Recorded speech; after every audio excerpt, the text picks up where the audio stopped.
Օդային մոտոցիկլետների գաղափարը նոր չէ, բայց միայն վերջին տարիներին է այն սկսել մոտենալ իրականությանը։ Մի քանի ընկերություններ արդեն իսկ ցուցադրել են իրական նախատիպեր։ Ամենահայտնին լեհ ինժեներ Տոմաշ Պատանի Վոլոնավտ Airbag-ն է։ Այն կշռում է ընդամենը 30 կիլոգրամ, 7 անգամ ավելի թեթև, քան սովորական մոտոցիկլետը, եւ պատրաստված է ածխածնային մանրաթելից եւ 3D տպիչով ստացած բաղադրիչներից։ Առավելագույնը 102 կմ/ժ արագություն զարգացնող օդային մոտոցիկլետի նախատիպն արդեն իսկ իրական թռիչքներ է կատարել լեռնային հովիտների եւ անտառների վրայով։ Այն կարող է ուղղայաց թռիչք եւ վայրէջք կատարել, դիսկավորվել մոտ 1 րոպեում եւ աշխատել Jet-A ավիացիոն վառելիքով, կերոսինով կամ դիզելային վառելիքով։ Նույն հեղինակի կողմից ներկայացված Jetson One թռչող սարքավորումն արդեն առևտրային արտադրության մեջ է։ Մեկ տեղանոց էլեկտրական մուլտիկոպտերը բաց խցիկով, 8 շարժիչով եւ 100 կմ/ժ առավելագույն արագությամբ վաճառվում է $128,000։ Մեկ լիցքավորմամբ թռիչքի տևողությունը մոտավորապես 20 րոպե է։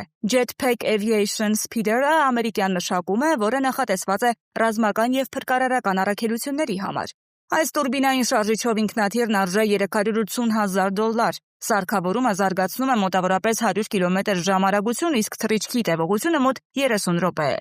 Իսկ ճապոնական ALI Technologies ընկերության X-Turismo հիբրիդային թռչող մոտոցիկլը, որն արդեն սահմանափակ արտադրության մեջ է, արժե մոտավորապես $800,000։ Ներկայումս այն դեռևս արգելված է օգտագործել որևէ երկրում։ Brave 1 պաշտպանական կլաստերի ղեկավար Անդրեյ Գրիցենյուկը հայտարարել է, որ Ուկրաինան սկսում է ուսումնասիրել օդային սկուտերների եւ ավիաբագիների մշակման հնարավորությունը հետևակին մարտական դիրքեր արագ հասցնելու համար։ Այս գաղափարը կյանքի կոչելու ծրագիրը ներկայացվել է Brave 1 Advantage լայնածավալ միջոցառման ժամանակ, որի ընթացքում պաշտպանության ու թվային զարգացման, կապի եւ զանգվածային լրատվության նախարարությունները միաժամանակ ներկայացրել են թարմացված դրամաշնորհային ծրագիր 53 նոր տեխնոլոգիական առաջնահերթություններով։ Արդյունքում ավիաբագինների, մարդանման ռոբոտների, լազերային հակաօդային պաշտպանության համակարգերի եւ միկրոալիքային զենքերի մշակման ծրագրերը ներառվել են միևնույն փաթեթում։ Եթե Brave 1-ը դրամաշնորհային մրցույթ սկսի այս ոլորտում, դա հավանաբար կլինի աշխարհում առաջին պետական ծրագիրը,